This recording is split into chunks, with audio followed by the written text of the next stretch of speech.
Hello everybody and welcome to today's video on question 2 on the GCSE AQA English and English language exams. Today we're going to be looking at the skill of inference, which is the key skill required to get full marks on this question. And the full marks for this question is 8 marks, and that's band 3, 7 to 8 marks. In order to get the full marks, you need to show the examiner that you clearly understand what you are reading. So you need to do clear point, quote and explain paragraphs. Because it's worth 8 marks, you need to do 4 of those paragraphs. You need to answer the question in your point.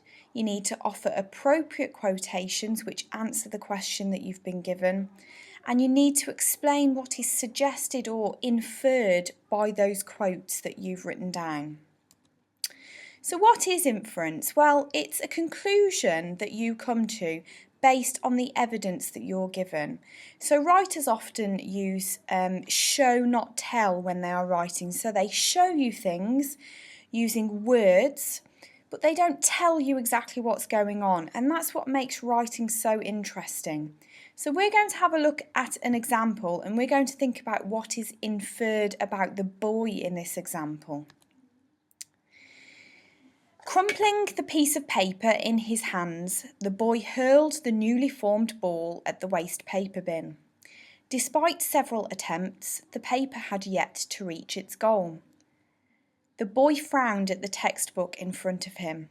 Why? Why did he have to do this now? Outside, a group of 5 lads stared through the window, grins plastered all over their faces and half-eaten sandwiches in their hands. Okay, so that's a very short extract that I want you to think about. I want you to have another read through, so pause the video now if you need to. And then I want you to think about these questions. So what's inferred from the words in this text? So can we figure out how the boy feels? Can we figure out what he's doing? And can we work out when this is actually taking place?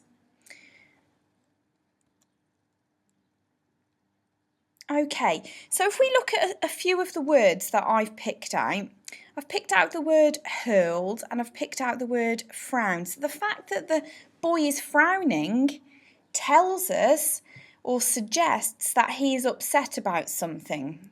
The fact that he's hurling the paper into the bin tells us that he might be a little bit angry as well. He's not carefully placing it in the bin. He is hurling it in anger.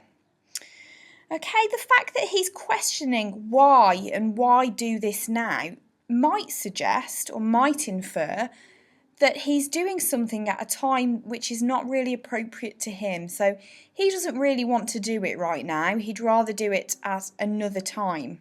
So maybe he might be in detention. And another clue we have is the fact that we've got those group of boys stood outside glaring at him through the window, and they've got grins plastered all over their faces. And so obviously they're taking great pleasure in seeing this boy sat within this room. They're also eating sandwiches, so that tells us that perhaps this is taking place at lunch.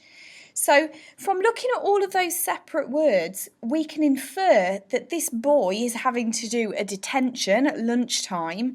He's obviously not very happy about that. And the boys, probably his friends, actually find it quite entertaining that he's having to do it. So the writer didn't tell us that the boy was having to do a detention and that he wasn't very happy about it, but the writer inferred that that was the case by the wording that they'd used. So question 2 on the exam is all about inference.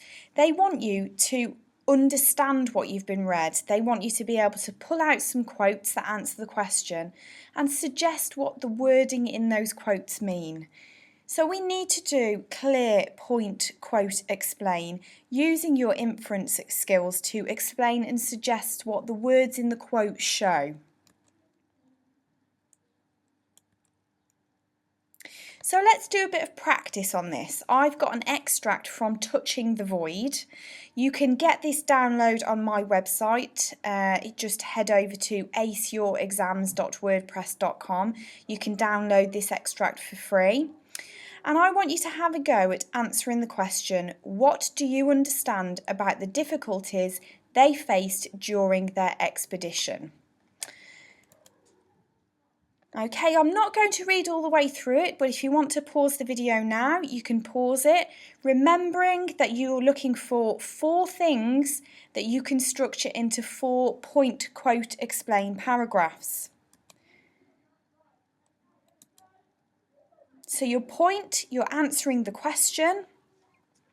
You could say something like, firstly, one thing we learn about, or in this case, firstly, one difficulty they faced, and then answer with one difficulty that they did face. Put that quote in as such using your quotation marks, and then you need to explain the words in that quote, and you can use a phrase such as this suggests or this shows. And you need to do that 4 times in order to get your full marks on this question.